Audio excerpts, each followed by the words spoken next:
Jack na yan eh. Pagdating na pagdating, eh, maraming kasama. Putok dito, putok doon, sipa dito, sipa. Talagang binulabog ang mga tao. Hindi pa sila nakontento ron. Pumunta sila sa pinagtatrabahuan namin, binubog si Mang Karyo. Bitawan niyo ako! Alis ka rito! Mga kawit ba yan, mga salbosa!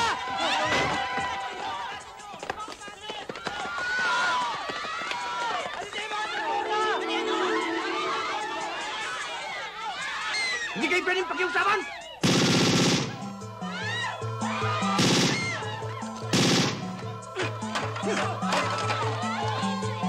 Makinig kayo mabuti! Binibigyan namin kayo ng ilang araw lang para lisanin ang lupa ng mga salbosa!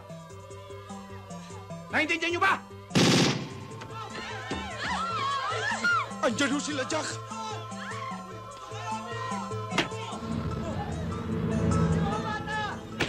Hoy! Ikaw ang takapagsalita ng mga tao rito, ha? Sabihin mo sa mga na yan na lumaya sila sa lupang hindi kanila. Iutos mo sa kanila, ha? Kanila yung lupang tinitirikan nila. Dugo at pawis ang pinuhunan nila. Hindi ko magagawa yung iutos mo. Kung gusto mo, ikaw magsabi. Matigas ka, ha? Palalambutin ko ngayon ang tuhod mo. Diyos na bawain! Diyos ko patawarin, Jess. Kamuntik na ako maging kriminal. Kamuntik ko nang ilagay sa aking mga palad ang batas. Kamuntik nang mabahiran ng dugo ang aking mga kamay. Chong, yung totoo. Totoo! Kung hindi ako nagpagpigil, nasunto ko yun. Sipa! Natadyakan! Kiko, yung totoo. Kaya hindi ko nga ginawa eh. Dahil marami sila. Kaya nagpasensya ako. Eh kung ako hindi pagpasensyahan, mahirap na. Kayo naman, oh. Hindi naman ganyan kwento nyo kanina eh. Ang kwento nyo, kayo unang tumakbo. Ganun ba? Oo. Yung ganjak na yan eh. Pagdating na pagdating, eh, maraming kasama. Putok dito, putok doon, sipa dito, sipa. Talagang binulabog ang mga tao. Hindi pa sila nakontento ron. Pumunta sila sa pinagtatrabahuan namin, binubog si Mang Karyo. Ba't binubog si Mang Karyo? Ano atraso niya? Gusto nila si Mang Karyo mangumbinsi sa atin para lumayas dito. Alam mo naman mga pamilya salbosa, mga halangang kaluluwa.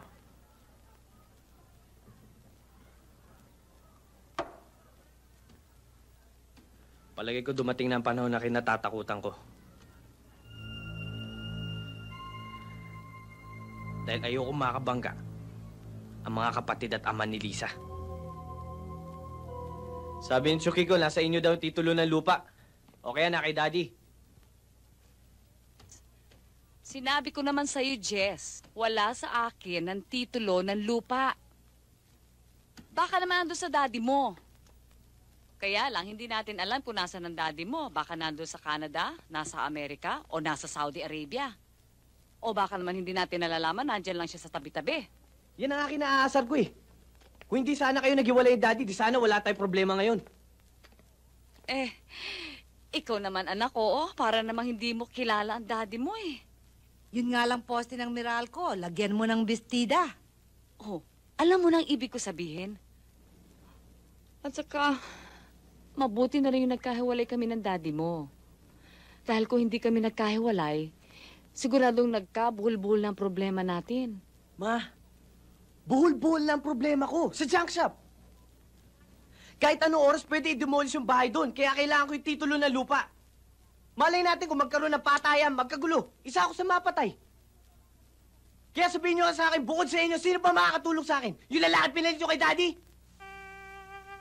Anak. Anak. Huwag ka naman maging maramot sa akin. Mabuti nga yun, nakatagpo ako ng isang lalaking nagbigay ng bagong direksyon sa buhay ko.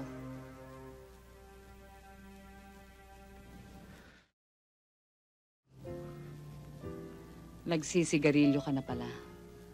Pinata na ako, Ma. Yun na nga eh.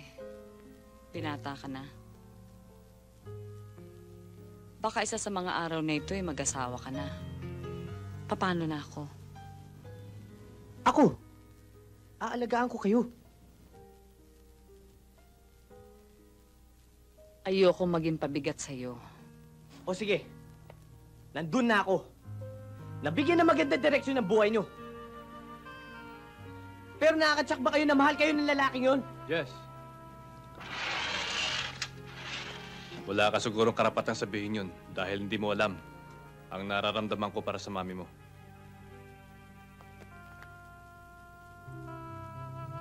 Mahal ko mami mo. At tinitiyak ko sa'yo, maligaya siya sa akin. Wala akong pakialam kung mahal mo o hindi, mami ko. Basta ang alam ko, buhay pa ang daddy, nandiyan ka na! Pero nasaan ang daddy mo? Mahal pa ba niya mami mo? Imbes na magalit ka sa akin, dapat pa nga matuwa ka.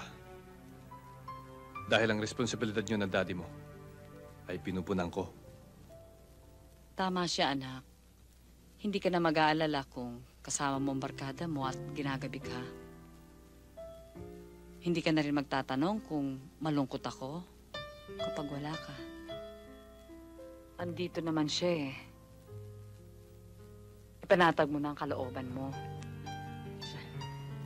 Gibayin na nila yung bahay ko, gigibayin nila. Mamatay na ako kung mamamatay. Total, masaya ka naman eh. Masaya kayo pareho. Kaya bahala na lang akong magsa sa buhay ko. Wala na akong pakialam. Anak. Kaya mo siya. Tinitiyak ko sa'yo na paglabas na sa pintuan na yan, ay makakatayo na siya sa sarili niya pa.